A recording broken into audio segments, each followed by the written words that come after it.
kalau kita akan mati. Dan kalau ada seorang yang kita cintai sudah meninggal dunia mendahului kita dan dia adalah orang percaya. Kita mesti tahu kita ini mau kemana. Kita harus tahu mereka di mana. Jangan sampai salah tafsir kebenaran. Itulah sebabnya di ibadah kedua saya berikan judul, kondisi orang-orang kudus yang sudah meninggal dunia. Baru kebaktian setelah ini saya jelaskan siapa saja secara spesifik orang-orang yang tidak akan masuk ke dalam sorga. Anda akan terkejut ternyata agama bukanlah kriteria utama, tapi kebenaran. Wow. Tapi sekarang saya mau cerita dulu, orang-orang kudus yang sudah mati itu, di mana mereka? Dan bagaimana cara kita memandangnya? Supaya kita tidak salah jalan. Saya ingin sekali untuk kita membaca Wahyu pasal 21. Ayat yang ketiga sampai ayat yang kelima, 3 ayat saja. Saya baca dulu ya.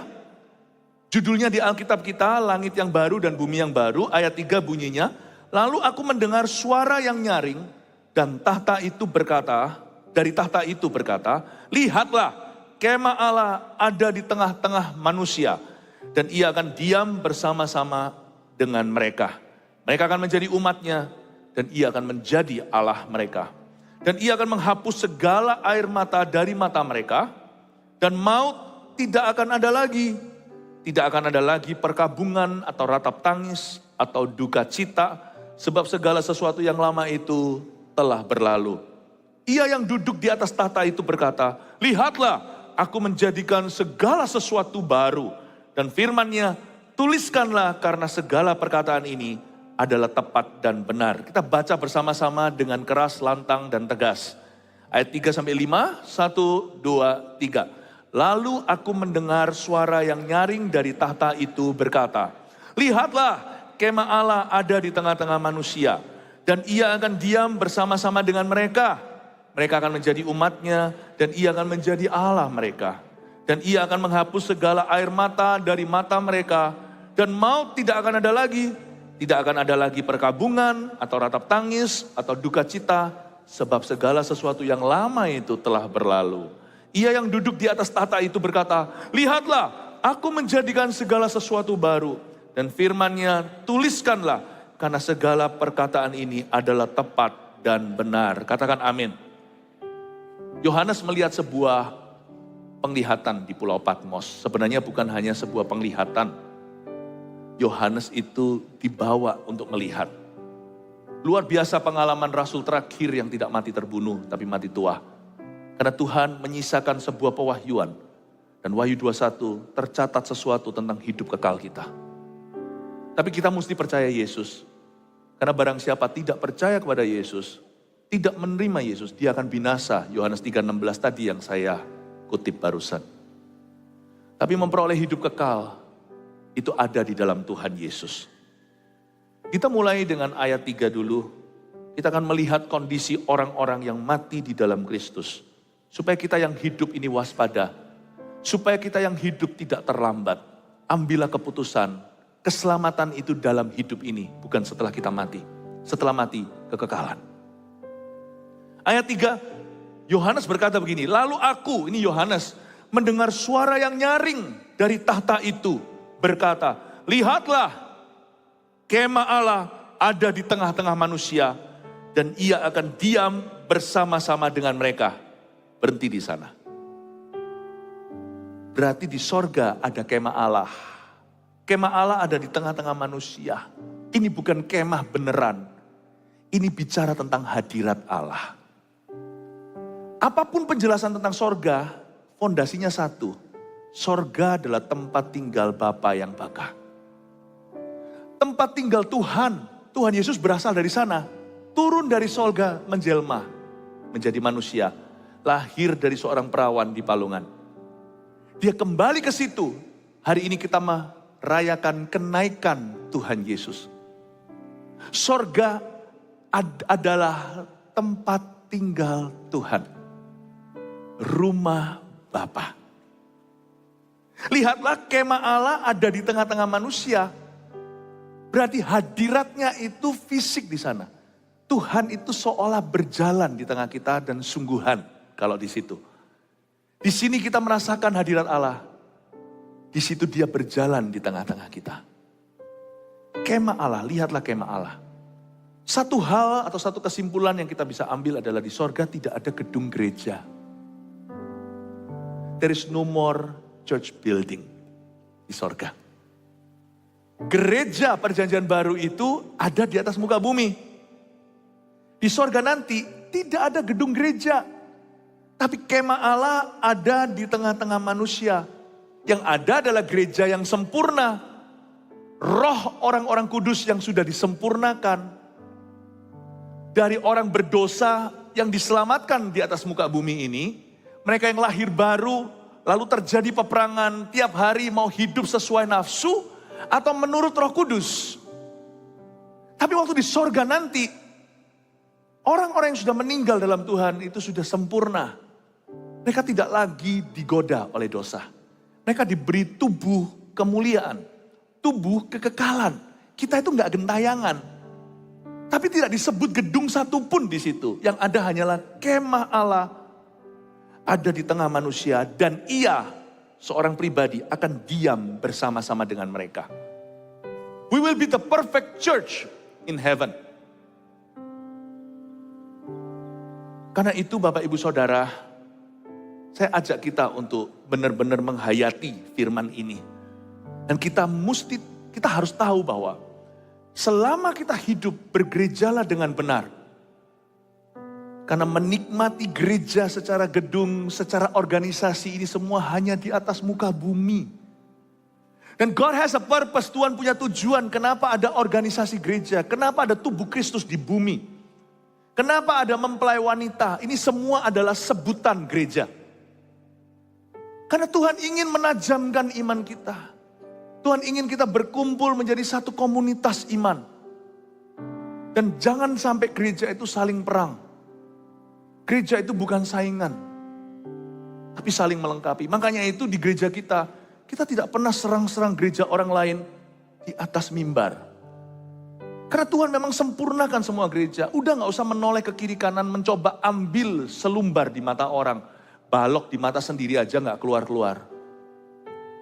Kita harus menghayati firman ini dengan merindukan Tuhan sempurnakan kami secara individu maupun korporat.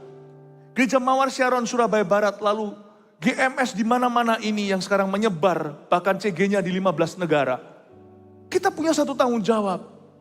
Lord Jesus, perfect our faith. He is the author of our faith. Dialah yang memulai iman kita. Dia juga bisa menyempurnakannya. Jangan, gak perlu, itu bukan bisnismu. Bukan urusanmu untuk menghakimi orang lain. Tugas kita hanya bertumbuh, tugas kita hanya berbuah. Dan kita saling menjaga. Kenapa gereja kita menitik beratkan pemuritan? Karena kita tidak mengumpulkan followers.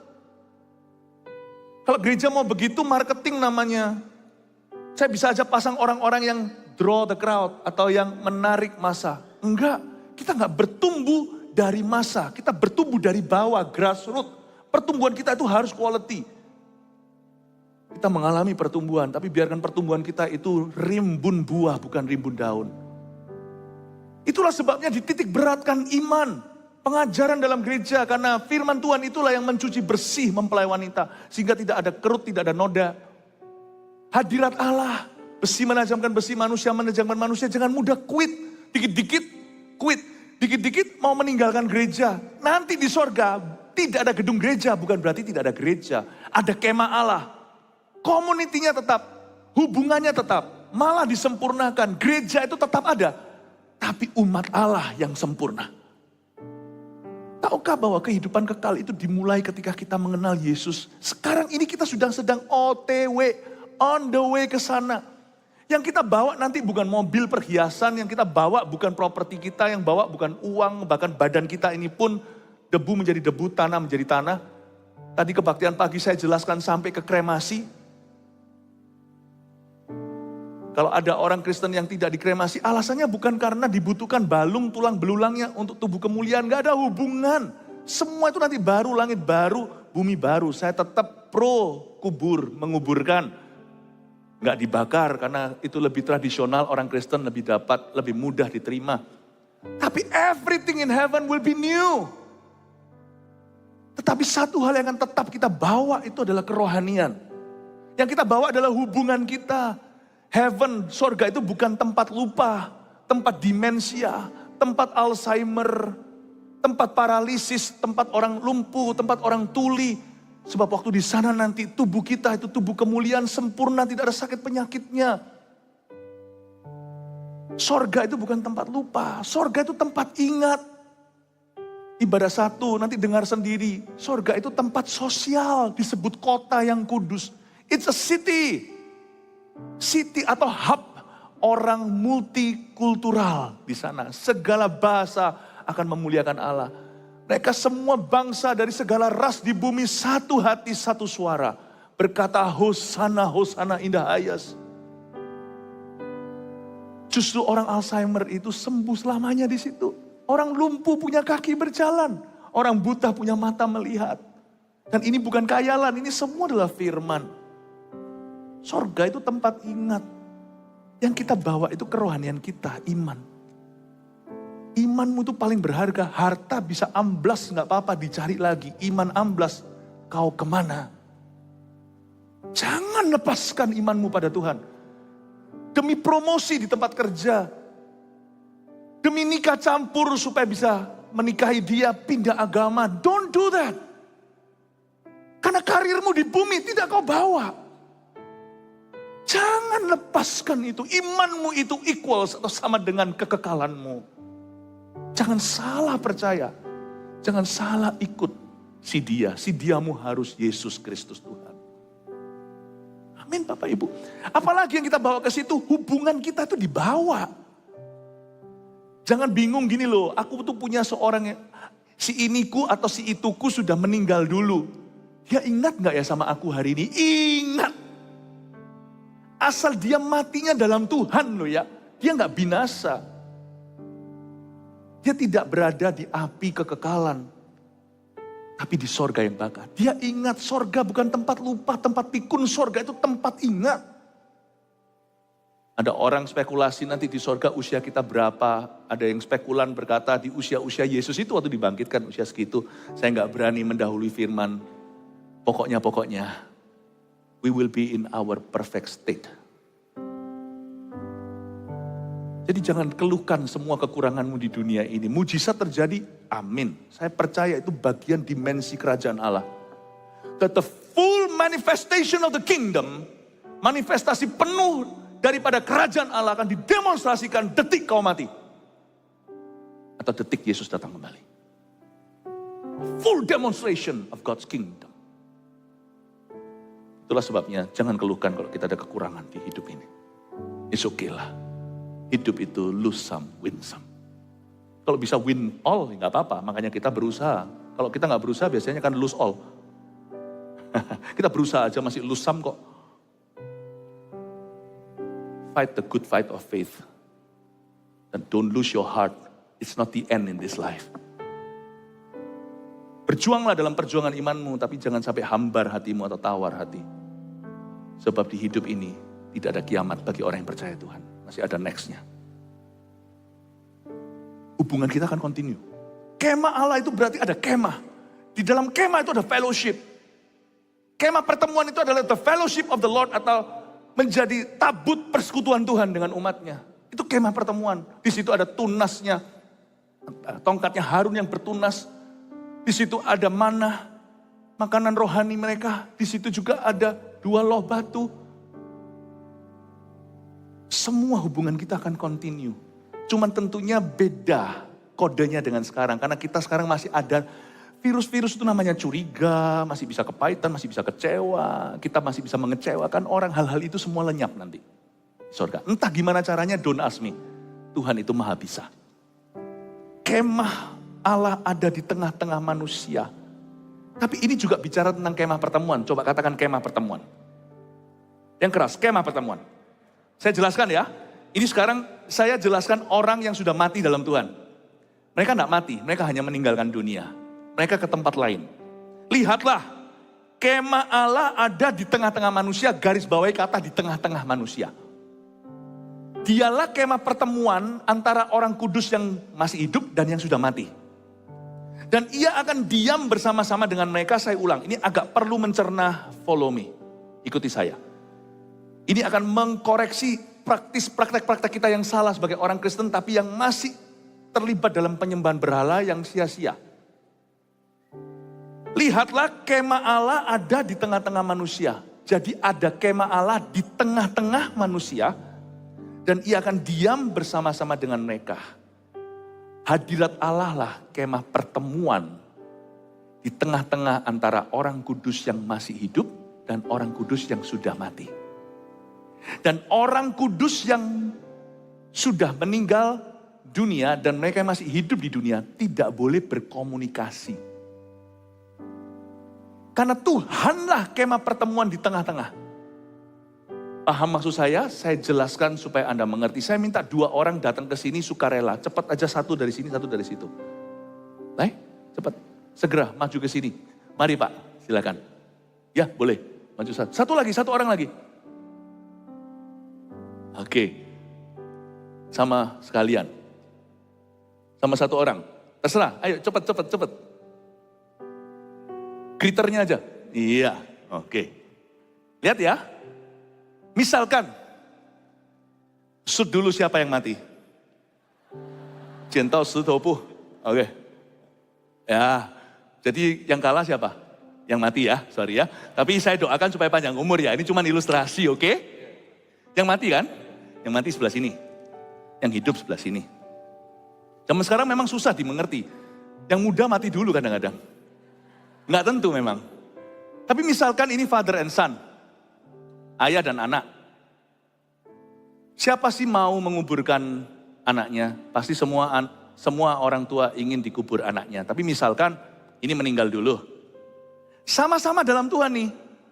As for me and my house we will serve the Lord. Aku dan keluargaku kami akan melayani Tuhan. Puji Tuhan. Lalu dipisahkan oleh kematian.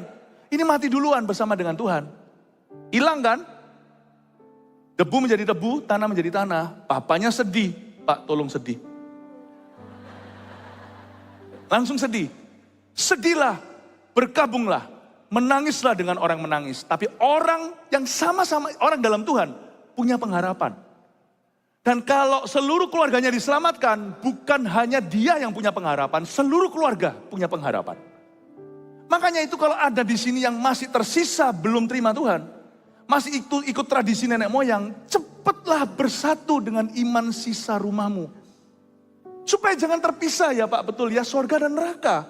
Nanti tidak ketemu dalam kekekalan, gimana? Sedangkan Yesus itu kemah pertemuan. Dia yang berada di tengah-tengah yang mati dan yang hidup.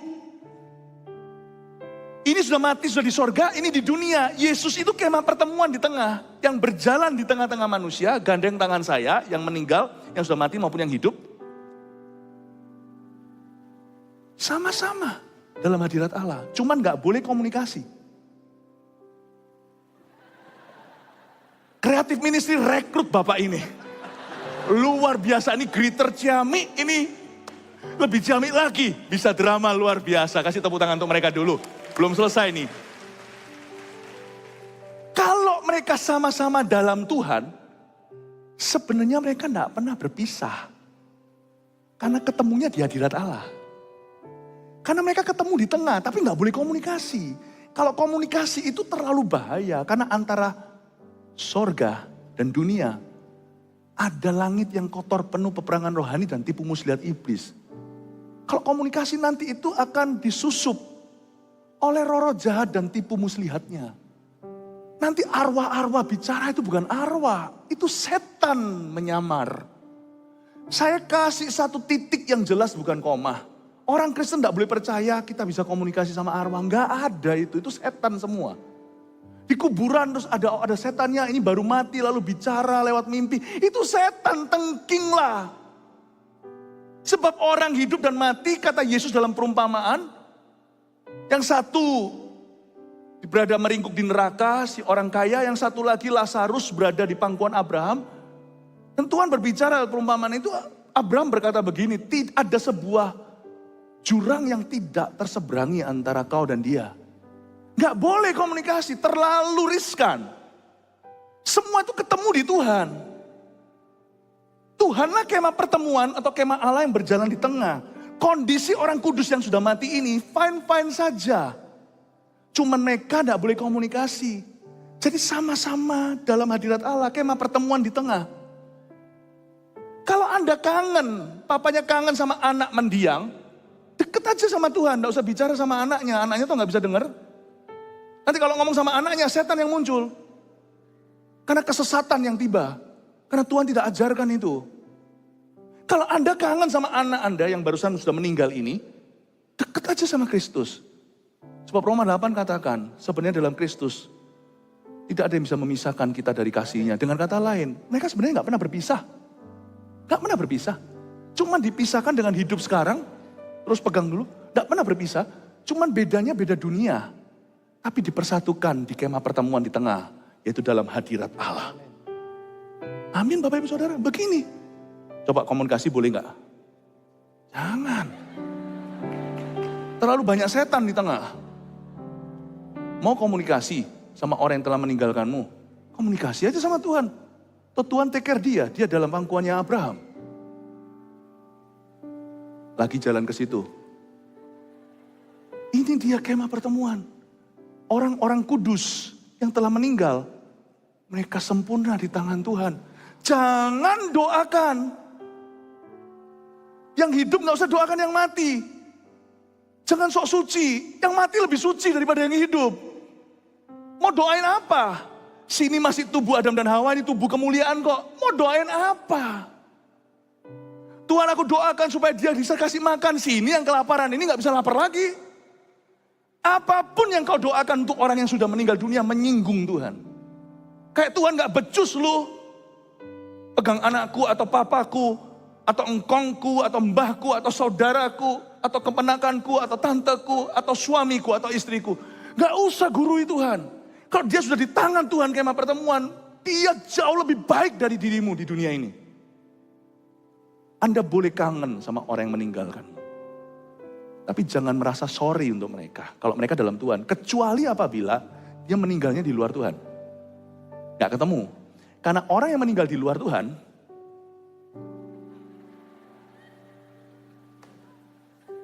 dia terpisah sama Kristus selama-lamanya. Paham? Dia terpisah sama Kristus selama-lamanya. Karena dia terpisah sama Kristus selama-lamanya. Kalau ini di dalam Tuhan, Anda berdua juga akan terpisah selama-lamanya. Inilah sebabnya saya tidak rela satu anggota keluarga saya di luar Kristus. Tetap di sini dulu Pak. Tetap disetrap, jangan. Itulah sebabnya saya mati-matian akan berdoa. Anggota keluarga saya yang terakhir, yang belum dalam Tuhan, Lord have mercy. Bukan agama. Kristus itu jalan kebenaran. Kristus itu kehidupan. Gak ada seorang pun dapat datang kepada Bapa kecuali melalui aku. Kalau sekarang saya dalam drama ini saya melambangkan Kristus. Kalau saya aja, maksudnya Kristus saja pisah selama-lamanya sama dia. Bagaimana yang dalam Tuhan bisa ketemu sama kekasihnya yang di luar Tuhan? Gimana? Terima kasih, jangan disetrap gitu terus, kasihan. Kasih tepuk tangan untuk mereka. Terima kasih Pak. Terima kasih, God bless you. Ini yang disebut kemah pertemuan. Kemah Allah di tengah-tengah manusia. Dan ia bersama mereka. Sedihlah kalau Anda ditinggal meninggal dunia oleh orang yang amat sangat cinta. Tapi berbahagialah Anda kalau Anda sudah injili mereka. Atau lebih tepatnya kalau orang itu yang injili Anda. Wah, fine-fine saja. Orang itu sudah dalam Tuhan pemenang jiwa. Orang itu sang pemenang jiwa. Sang penjala manusia. Udahlah. Dan jangan berdoa sama orang mati. Minta berkah dan perlindungan dari mereka. Kalau mereka bisa melindungimu, mereka gak mati dari awalnya. If they can really protect you, they would not die in the first place. Betul nggak? Kita minta berkat, kita minta perlindungan dari orang mati. Buat apa? Malah mengundang roh jahat nantinya. Kita nggak menyadari ini. Ini bukan logika saja. Ini common sense Tuhan. Kalau mereka bisa lindungi kita, mereka udah nggak akan mati dari sononya. Janganlah taruh harapanmu pada manusia, kata firman Tuhan. Itu jerat. Apalagi manusia yang mati. Jangan taruh harapanmu pada mereka. Taruhlah harapanmu pada Tuhan Allah yang hidup. Yesus Kristus yang naik ke sorga. Dialah namanya. Haleluya. Saya tidak mau kalau orang datang ke saya, oh boleh enggak saya sembahyang sama orang mati. Atau boleh enggak saya itu berdoa kepada nenek moyang saya. Saya enggak mau berkata, tidak boleh dosa. Saya harus memberi penjelasan. Tuhan itu enggak jahat. Lalu tuduh dan berkata, kamu itu dosa gini gitu. Tuhan kita itu kebenaran, jadi dia selalu punya penjelasan yang masuk ke akal budi kita. Inilah penjelasan terbaik yang bisa saya berikan tentang kemah pertemuan. Kondisi orang-orang kudus yang sudah meninggal dunia, mereka di tempat yang sangat indah. Dan mereka di tempat yang nyata, sorga itu nyata. Bahkan ada ayat yang berkata begini, Musa berfirman, Tuhan berfirman lewat Musa, 1 hari di sorga sama dengan 1000 tahun di bumi. Keluarkan kalkulatornya, 24 jam. Bukan berarti sorga itu ada jam dinding. Di sorga itu kekekalan, tapi ini ada sebuah perbandingan yang diberikan bahwa sorga dan bumi itu jomplang. Seperti seolah 1 hari di sana itu 1000 tahun di bumi. Musa berkata begitu. Coba keluarkan kalkulatornya, 24 jam sama dengan 1000 tahun. 20 tahun itu berapa jam di sorga? Saya keluar dari perhitungan saya setengah jam. Jadi kalau 20 tahun lagi Anda mati, di mata Tuhan Anda sisa cuma setengah jam hidup. Jam kehidupan diputar sekali, tak tahu dan tak seorang pun tahu kapan kan berhenti. Mungkin hari ini, mungkin esok, mungkin nanti. Sekarang waktunya yang kau miliki. Sekarang waktunya milikilah kasih Yesus yang jadikan hidupmu berarti. Bekerjalah di ladangnya agar hidup tiada percuma. Kalau kita hidup 20 tahun lagi itu cuma setengah jam saja, setengah jam doang. Saya umur 50, kalau saya bisa hidup sampai umur 90 itu cuma sisa 1 jam hidupku. Kalau saya hidup sampai umur 80 dari saya sekarang umur 50-an, belum 50 sih, berarti saya cuma punya 45 menit sisa. Itulah sebabnya orang yang meninggal dalam Tuhan dan keluarga yang ditinggalkan tapi mereka dalam Tuhan, yang susah itu yang ditinggalkan karena merasa lama. Hari per hari itu terasa lama sekali. Tapi yang meninggalkan mereka, misalnya ditinggal suaminya dulu atau istrinya, gak akan masuk ke jantungnya sorga, gak akan masuk ke perutnya sorga. Karena dia sadar di sana bahwa sebentar lagi, 1/4 jam lagi akan ketemu istrinya. Paling cuman ngandok, ini bahasa saya ya, paling dia akan hangout di kafe-kafe dekat gerbang. Tapi yang ditinggal ini kerasa lama sekali. Makanya setialah. Setialah. Orang tua dan anak aja, misalkan jarak usia mereka 30 tahun. Orang tuanya dipanggil dulu pergi itu sebentar lagi susul anak, meskipun anaknya masih muda. 30 tahun itu cuma 45 menit, 20 tahun itu setengah jam. 45 menit lagi, I'm going to meet my son. Kita di sini jangan merasa muda, wah aku masih muda kok, pesta pora nanti baru bertobat waktu tua. Jangan lakukan. Waktumu cuma tinggal 3/4 jam. Dan kalau kita ditinggal oleh seseorang yang mati dalam Tuhan, sedihlah, tapi jangan sedihnya menjadi depresi. Karena kita tahu, sebentar lagi kita akan reuni. Setialah di ladangnya. Jangan lepaskan imanmu. Paham Bapak Ibu? Amin saudara. Amin. Tapi terus terang saya beritahu, yang meninggalkanmu gak kerasa. Pernahkah Anda ke luar negeri? Misalnya liburan, itu anak akhirnya mengizinkan Anda pergi, suami istri honeymoon lagi. Anak mungkin sudah mulai besar, SMP gitu. Anak di rumah nunggunya lama. Saya dulu sama istri saya waktu pergi bukan jalan-jalan, tapi waktu kami pergi kerja. Pergi kerja, harus ke luar negeri. Zaman-zaman itu kami bisnis atau waktu pelayanan. Anak saya itu ngitungnya lucu, waktu kecil kan gak ngerti waktu. Jadi dia hitung berapa kali dia tidur. akan ketemu mama papanya. Mama, mami, daddy, aku akan tidur 7 kali lagi ketemu sama mami. 7 kali lagi, dia hitungnya dengan tidur, termasuk bobok siangnya. Karena kami pergi paling cuma 3 hari. Tapi anak kecil tunggunya lama, kami di situ sibuk ketemu orang, jalan sana sini, banting tulang, nggak kerasa 3 hari lewat. Di sorga itu nggak kerasa, di sini yang kerasa. Makanya berbahagialah orang yang mati dalam Tuhan. Dan berbahagialah orang yang punya Tuhan di hidup ini. Karena hatinya di pengkhotbah dikatakan dipenuhi dengan kekekalan. Kita bisa sedih, gak mungkin depresi. Karena kita tahu di kacamata kekekalan. Sebentar saja sudah aku akan sampai di sana. Bersyukurlah Anda punya Tuhan. Dan jangan terpisah-pisah please. Suami Kristen, istrinya enggak. Ini bukan soal agama. Lalu papa mamanya belum, anak-anaknya udah pelayanan. Papa mamanya sudah semuanya, tinggal satu, ayahnya atau ibunya yang belum, masih mengeraskan hati, semua udah dibaptis kecuali satu. Saya kasih kolam baptisan hari ini, memang di sini hari kenaikan Tuhan membawa tawanan. Nanti ini waktu kita selesai firman, kita baptiskan langsung orang-orang yang mau mengikut Yesus. Oh haleluya, kasih tepuk tangan dulu. Sekarang kita mengerti tentang kemah pertemuan. Saya jelaskan lagi sedikit ya. Lanjut ayat yang keempat. Oh, ayat ketiga lagi. Saya bacakan, ia akan diam bersama-sama dengan mereka, lalu kalimat berikutnya, mereka akan menjadi umatnya dan ia akan menjadi Allah mereka. Nanti di sorga cuma ada satu pastor. Kita semua akan jadi saudara seiman. Hanya ada satu gembala. Dia akan menjadi Allah kita. Kita menjadi umatnya. Semua pastor di dunia ini lakukan tugasmu dengan sebaik-baiknya. Saya bicara kepada para pendeta, hamba-hamba Allah. Full-timer. Karena nanti waktu kita di sorga, we're no longer pastors. Kita ini hanyalah babysitter. Nanti waktu di sorga, mereka menjadi umatnya. Dan ia akan menjadi Allah mereka. Kita semua hanyalah saudara seiman. Makanya seorang pastor jangan teritorial.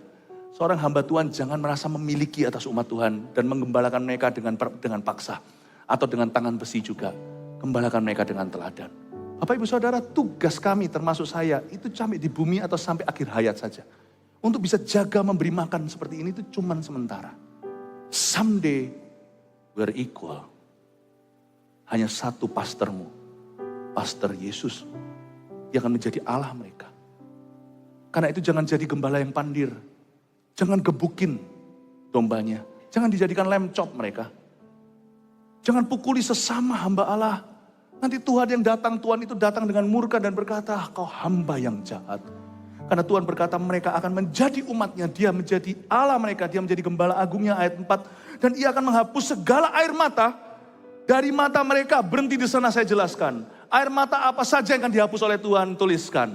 Yang pasti, the tears of repentance will be no more. Air mata pertobatan tiada lagi karena kita tidak digoda, kita tidak dicobai, tidak ada dosa. Air mata akan dihapuskan. Alkitab itu spesifik berkata segala air mata. Itu berarti tipe-tipe air mata. Yang beberapa tipe air mata yang saya sadari lewat firman ini. Salah satunya adalah air mata pertobatan. Lalu air mata apa lagi? The tears of disappointment atau air mata kekecewaan tidak akan ada lagi. Lalu air mata apa lagi? The tears of intercession. Air mata doa syafaat tidak diperlukan lagi. Mau nangis dalam doa untuk seseorang sekarang.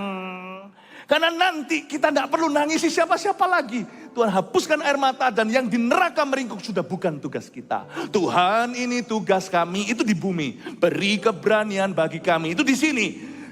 Taruhlah roh yang rela melayani. Dan menyenangkan hati Tuhan itu yang kuingini. Di hidup ini. Nanti di sorga Tuhan akan memutus hubungan kita dengan semua yang binasa sudah tidak lagi menjadi beban kita. Menginjil itu sekarang. Nangis dalam doa untuk perubahan seseorang itu now. The tears of intercession will be wiped out. Tapi itu juga kelegaan. Suatu hari kita itu sungguhan bisa istirahat atau retire atau sungguhan bisa pensiun itu di sorga. Karena misalkan ada orang tua yang udah pensiun kerja kayak nanti anak cucunya untuk kerja dia tetap terbeban kan. Misalkan kalau anak cucunya ngalami masalah lalu habis itu akan tuntutan hukum mau masuk penjara itu orang tua apa nggak makan hati. Sekarang anaknya giliran yang memimpin, lalu terjadi masalah atau musibah. Apakah orang tua nggak keseret juga secara emosi?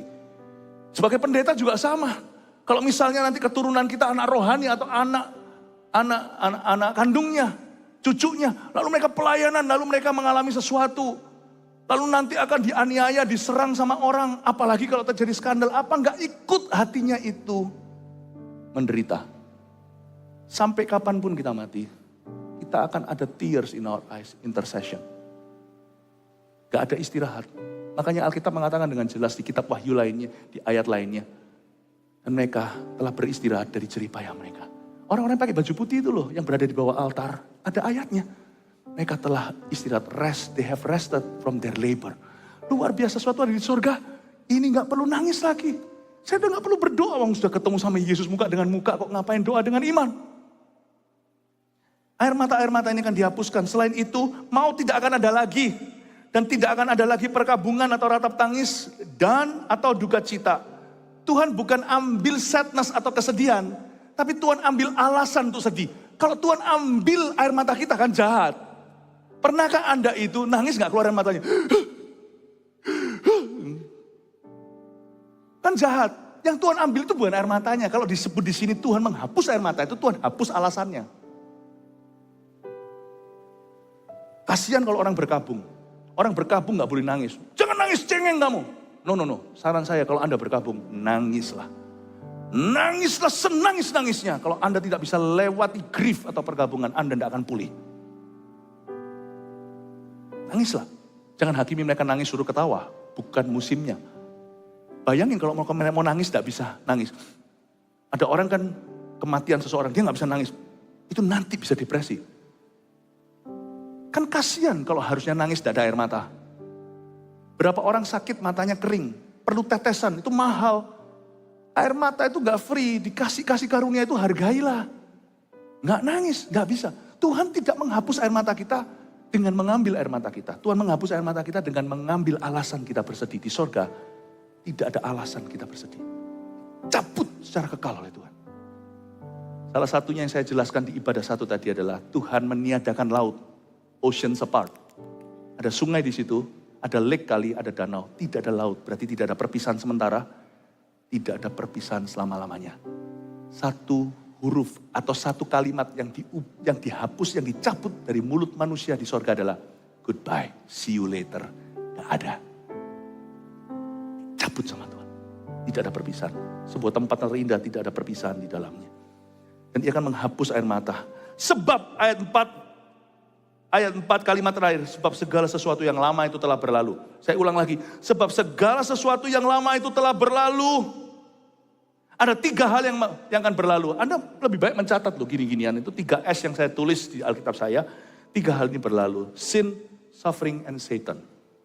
3 hal itu tidak akan ditemukan. Dosa, penderitaan, setan. Tidak ada. Ayat 5 ayat terakhir, ia yang duduk di atas tahta itu berkata, lihatlah aku menjadikan segala sesuatu baru. Dan firman-Nya, tuliskanlah karena segala perkataan ini adalah tepat dan benar. Lihatlah apa kata Yohanes di sini. Apa yang dicatat? Ia yang duduk di atas tahta itu, Yesus Kristus berseru dan berkata, lihatlah aku menjadikan segala sesuatu baru. Bahasa Indonesia itu tidak ada kata dulu, kata sekarang, kata akan datang. Karena itu kedengarannya aku menjadikan. Tapi dalam bahasa lain, termasuk jikalau Yunaninya, itu ada kata perbedaan waktu. Lihatlah aku menjadikan di situ I am making. Itu bukan I will, bukan aku akan, aku sudah, tapi aku terus membuat sesuatu yang baru. Sorga adalah tempat tertinggi kreativitas Allah. Aku terus menjadikan segala sesuatu baru and will stay new. Ada beberapa orang punya hobi, ya tentunya harus punya uang untuk hobi demikian. Rumah dirombak lagi, diganti lagi perabotannya, diganti wallpapernya, diganti semuanya, kalau perlu diganti flooringnya, diganti lightingnya.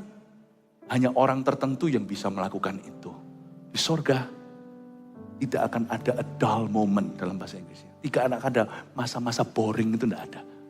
Sorga adalah tempat kreativitas Allah melebihi semua zaman penciptaan. Di mana dari hari ke hari, I am making something new. Luar biasa, makanya itu tidak terasa di sorga itu. Kekekalan pun terasa sebentar. 3 poin ini saya ingin Anda catat untuk bawa pulang ke rumah di akhir khotbah saya. Kondisi orang-orang kudus yang sudah meninggal dunia, nomor 1. Tidak ada gedung gereja di sorga karena kita berjumpa Kristus muka dengan muka. Ini yang kita bisa pelajari dari ayat 3 sampai ayat 5. 2. Orang kudus yang hidup dan mati tidak berkomunikasi, namun berada di hadirat yang sama. Kalau Anda kangen sama orang yang meninggalkan Anda, dekat aja sama Tuhan. Sama aja kok. Kalau Anda mendekat, orang sebelahnya juga dekat kok. Dialah kemah pertemuan. Bukankah kalau Anda semakin mendekat, semakin banyak perasaan kekekalan di dalam hatimu. Jangan jauh dari Kristus. Jangan doa sama orang mati. Dekat aja sama Kristus. Sami mawon, sama saja. Dialah kemah pertemuan. Kemah Allah yang tinggal di tengah-tengah antara orang kudus yang mati dan orang kudus yang hidup. 3. Kehidupan kekal di sorga sebenarnya sudah dimulai. Sejak hidup kita dalam Kristus di dunia. Filipi 1 ayat 21 gak usah dibuka. Tetapi bagiku, hidup adalah Kristus dan kematian adalah keuntungan. Maksudnya kalau kita sekarang mulai hidup bagi Kristus, kematian adalah keuntungan. Maksudnya kematian itu hanyalah sebuah pintu kontinu.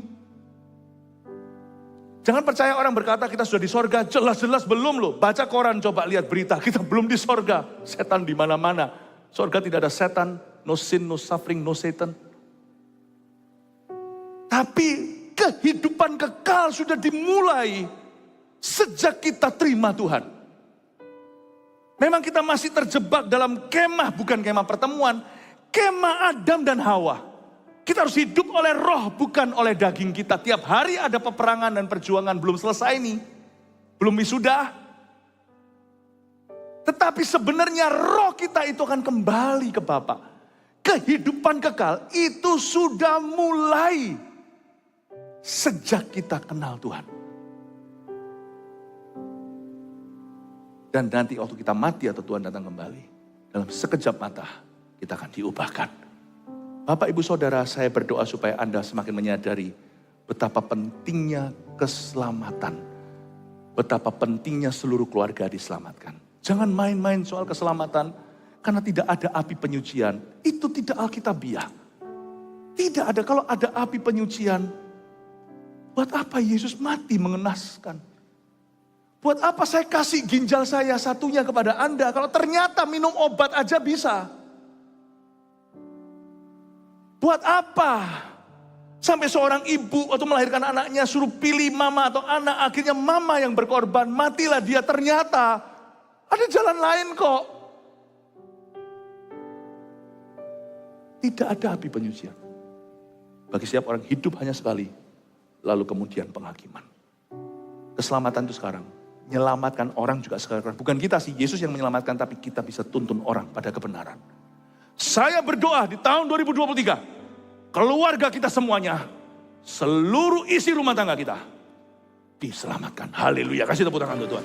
Mari kita semua bangkit berdiri.